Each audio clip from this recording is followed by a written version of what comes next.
Saya berada di presin 11A1/3. Tengok pokok ni, terlalu tinggi, terlalu besar. Boleh menyebabkan pokok tumbang sebab di atas terlalu berat. Tiada hujan, tiada ribut. Boleh saja tumbang, boleh saja patah dahan dan sebagainya. Lihat pokok ni, banyak pokok tumpang. Baru tumbang, tiada hujan, tiada ribut, dia boleh patah sendiri. Berarti pokok-pokok ni sudah berusia dan tidak sihat.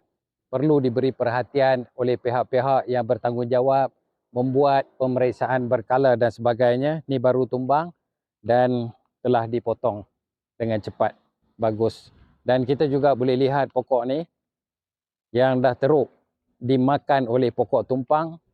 Tengok keadaan ini pun barangkali tunggu masa nak rebah.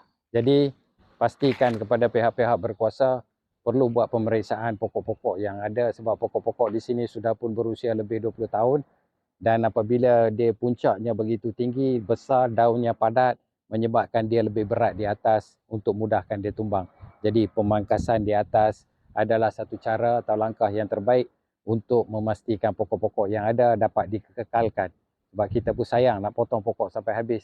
Jadi kalau kita dah buang serendah mungkin, ianya membantu menyelamatkan dan daun baru boleh keluar. Wallahi astalabi.